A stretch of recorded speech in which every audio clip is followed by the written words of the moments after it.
இஸ்லாத்தால் கவரப்பட்ட தேவி காமாட்சி ஜெய்னபாக மாறிய விதத்தை சொல்ல வருகிறது.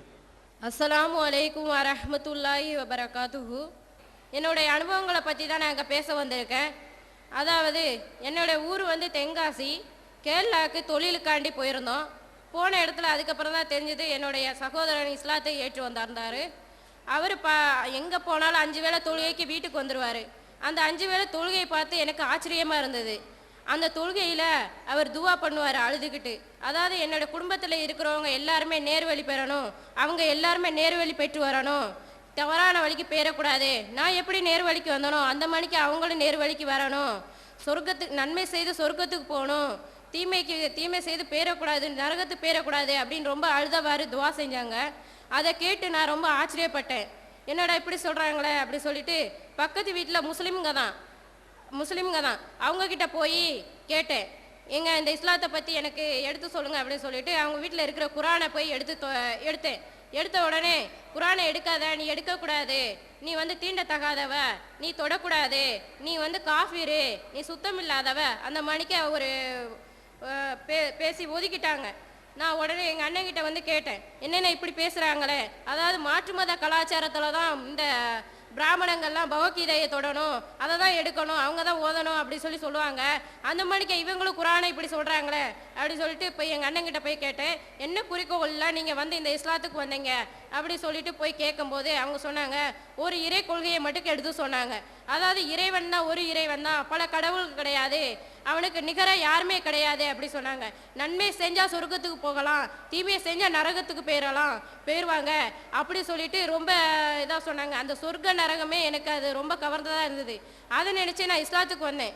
அப்போது இஸ்லாத்துக்கு வந்ததுக்கு பிறகு நான் வந்து ரொம்ப சந்தோஷமாக பட்டேன். இஸ்லாத்துக்கு வந்ததுக்கு பிறகு களிமா சொன்னாங்க, அஷ்ஹது அல்லா இலாஹ இல்லல்லாஹ் வஹ்தஹு லா ஷரீக வ அஷ்ஹது அன்ன முஹம்மதன் அப்துஹு வ ரசூலுஹு.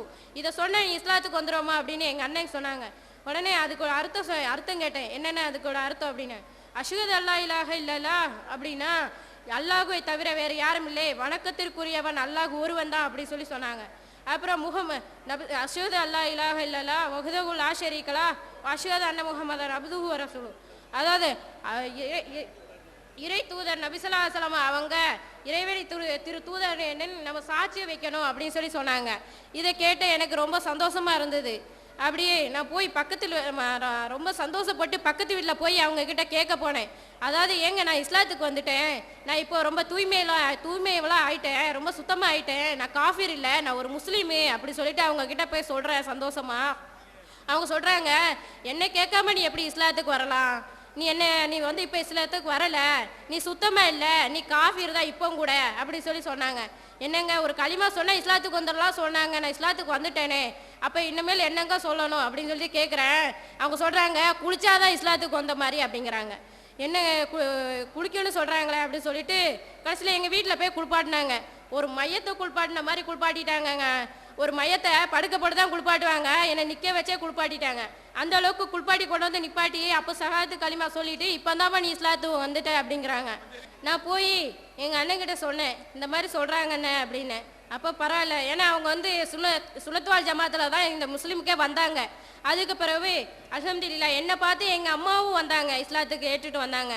வந்ததுக்கு பிறகு நாங்கள் எல்லாருமே எங்கள் வீட்டில் குடும்பத்தில் எல்லாருமே சேர்ந்து ஒரே வீட்டில் படுத்துருந்தோம். அப்போ பக்கத்து வீட்டில் இருந்தவங்க ஓடி வந்து, என்னங்க நீங்கள் எல்லாருமே ஒரே மாதிரி படுத்துருக்கீங்க, உங்கள் அப்பா உன்னோட தம்பி எல்லாம் காஃபிர் தானே, அவங்களாம் சுத்தம் இல்லாதவங்க, அவங்களாம் உங்கள் கூட படுக்க வைக்காதீங்க, அவங்களாம் தீண்டத்தகாதவங்க, பக்கத்தில் மோட்ரு ரூம் இருக்குது, அங்கே போய் படுக்க சொல்லுங்கள் அப்படின்னு சொன்னாங்க. இதை கேட்டு என்னோட அப்பா வந்து, என்னடா இஸ்லாம்னா இப்படி தானா அப்படிங்கிற மாதிரி வெறுத்து இதாக பேசினார், ரொம்ப சங்கடப்பட்டார். அப்போது என்னுடைய அம்மா வந்து இந்த இஸ்லாத்தில் இப்படியெல்லாம் சொல்கிறாங்களே, தீண்டத்தகாத மாதிரி பேசுகிறாங்களே அப்படின்னு சொல்லிட்டு ரொம்ப இது மட்டும் இல்லைங்க, ரொம்ப விஷயங்களை அப்படி மனசு வெறுக்கிற மாதிரி ரொம்ப இதாக பேசினாங்க. அப்படியே நானும் எங்கள் அம்மாவோட மனசு மாறி ஊருக்கு போய் அங்கே போய் இந்த இஸ்லாத்தில் வேண்டாம், நம்ம பொண்ணு இங்கே இருந்தால் தீண்டத்தகாத மாதிரி பேசுகிறாங்க, நம்ம பொண்ணு இருந்தால் வேறு எதற்கா பண்ணிடுவாங்க அப்படி சொல்லிட்டு பயந்து போய் அவங்க சொந்தக்காரங்களே கல்யாணம் முடிச்சு வச்சிடலாம் அப்படின்னு சொல்லிட்டு கூட்டிகிட்டு போயிட்டாங்க. என்னோட அம்மா பேச்சை கேட்டு என்னோட மனசு மாறி போச்சு. அதாவது என்ன சொல்லுவாங்க, இந்த சேத்துல ஒரு கால் ஆற்றுல ஒரு கால் சொல்லுவாங்களே, அந்த மாதிரிக்கே கால் வச்சுருந்தேன். அந்த மாதிரி தான் இருந்தேன். அப்புறம் அவங்க பேச்சை கேட்டாங்க. இருந்தப்போ என்னுடைய அப்பா வந்து உடல்நலம் சரியில்லாமல் மரணம் அடைஞ்சிட்டாரு. அப்போ சொந்தக்காரங்க சொல்லிட்டு போனாங்களே, அவங்க வந்து யாருமே பார்க்கல. அந்த அளவுக்கு 4 பேரை வச்சு அந்த காரியங்களாக முடிச்சுட்டு வந்துட்டோம். வந்ததுக்கு பிறவே நான் எங்கள் அம்மா அந்த 1 நிமிஷத்தில் அல்லாஹ் தாலா என்னுடைய மனசை மாற்றினான். நாம் அந்த மார்க்கத்தை பற்றி சரியாக புரியாமல் இருந்தேன். அப்போ வந்து நாம் செய்கிறதெல்லாம் தவறு தானே, நம்ம ஒரு இறைவனை நினச்சின்னு சொல்லி உறுதிமொழி கொடுத்துட்டு நம்ம இந்த மாதிரி தவறு செய்கிறதுனால தான் அல்லாஹ் நம்மளை தண்டிச்சிட்டான் அப்படிங்கிற மாதிரி நினச்சி நான் இங்கே இருக்கக்கூடாது. இன்னும் அந்த 1 நிமிஷத்தில் நினச்சேன், ஒரு இறைவன் தான், ஒரு இறைவனால தான் இதெல்லாம் இயல்பை செய்ய முடியும் அப்படின்னு சொல்லிட்டு நான் ஊருக்கு போகிறேன் அப்படி எங்கள் அம்மாவை வந்து கூப்பிட்டேன். ஏங்க அம்மா, இதெல்லாம் ஒரு இறைவன் நினச்சி நம்ம இஸ்லாத்துக்கு வந்த போகிற இந்த மாதிரிலாம் செய்யக்கூடாது, நம்ம போவோம், ஒரு இறைவன் தான், இந்த மாதிரி பல கடவுளும் கிடையாது, எனக்கு யாருமே இல்லை அந்த மாதிரி சொன்னேன். எங்கள் அம்மா சொன்னாங்க, இல்லைம்மா நான் இங்கே தான் இருப்பேன், நீ என்ன பண்ணணுமோ பண்ணிக்கோ அப்படின்னு சொல்லிட்டாங்க. கடைசியில் நீங்கள் வராட்டாலும் பரவாயில்ல, எனக்கு தாய் தகப்பன் யாருமே இல்லை, எனக்கு சகோதரன் இல்லைன்ட்டு நான் பாட்டு 8 ஹவர் ட்ராவல் பண்ணி ஒத்திலி ட்ராவல் பண்ணி கேரளாவுக்கு போயிட்டேன். அங்கே போய் எங்கள் அண்ணன்கிட்ட சொல்கிறேன், ஏன்னா நான் இங்கே தான் இருப்பேன் அப்படி சொல்கிறேன். எங்கள் அண்ணன் வந்து கேட்குறான், நீ எங்கே இப்படி வரலாம், இங்கே எப்படி வரலாம், நீ அம்மாவும் அப்பா நம்பி தானே போனேன், நீ அங்கேயே போயிரு அப்படின்னு சொல்கிறாங்க. அங்கே சொன்ன உடனே பக்கத்து வீட்டிலேருந்து ஓடி வந்து கேட்குறாங்க, என்னம்மா அங்கே இருக்க மாப்பிள்ளை பிடிக்கல சொல்லிட்டு இங்கே வந்தியாம்மா அப்படின்னு கேட்குறாங்க. இப்படி கேட்ட உடனே எனக்கு எப்படி இருக்குங்க, நானே எங்கள் அப்பாவோட மரண வேதனையோட ரொம்ப நூலாகி வந்து நிற்கிறேன். இப்படி பேசுகிறாங்க ஒரு முஸ்லீமாய அவங்களே இந்த மாணிக்க இஸ்லாத்துக்கு புதுசாக வந்தவங்க கிட்ட இப்படியெல்லாம் நடந்துக்கிட்டா அவங்க எப்படிங்க இஸ்லாத்தில் இருப்பாங்க? நீங்கள் தயவு செஞ்சு சொல்கிறேங்க, இஸ்லாத்தில் இருக்கிறவங்க இஸ்லாத்தை பற்றி நல்லா புரிஞ்சுக்கோங்க. அந்த குரான் அரபி ஓதுறீங்களே, அரபியை மட்டும்தான் ஓதணும் அதான் சொர்க்கத்துக்கு பேர்லாம் நினச்சிடாதீங்க. அந்த அரபி படிச்சியும் அதோட அர்த்தத்தை புரிஞ்சுக்கிட்டீங்கன்னா நீங்கள் இப்படியெல்லாம் செய்ய மாட்டீங்க, இப்படியெல்லாம் பேச மாட்டேங்க. இஸ்லாத்துக்கு வர்றவங்களையும் வராத அளவுக்கு ஆக்கிடுவீங்க. இந்த மாதிரிக்கு ஆக்காமல் மற்றவங்களையும் நீங்களும் இந்த மார்க்கத்தை பற்றி கற்றுக்கிட்டு மற்றவங்களுக்கும் எத்தி வைங்க. நான் இங்கே இருந்தப்போ இந்த டிஎன்டிஜே தௌஹீத் ஜமாத் அவங்க மூலியமாக ஒரு ஆள் தகவல் சொல்லி என்னை இங்கே கொண்டு வந்து சேர்த்தாங்க. 3 மாதம் கல்விக்கு கொண்டு வந்து சேர்த்து அல்ஹம்துலில்லாஹ் 3 மாதம் தாங்க படித்தேன். 3 வருஷம் படிப்பு மாதிரி இருந்துச்சு. அந்த அளவுக்கு இந்த ஏகத்துவ கொள்கையை ஹதீஸு மூலியமாகவும் குரான் வசன அர்த்தங்களையும் தெரிஞ்சுக்கிட்டேன். பெண்கள் எப்படி இருக்கணும், பெண்கள் எவ்வளோ ஒழுக்கமாக இருக்கணும், எந்த அளவுக்கு இருக்கணுங்கிறத இங்கே அவ்வளோ நுண்ணியமாக எடுத்து சொல்கிறாங்க. இப்போதான் அன்னைக்கு சொன்னது இப்போதான் எனக்கு ஞாபகம் வருது. நேரான வழிங்கிறது இது ஒன்று தான் அப்படிங்க.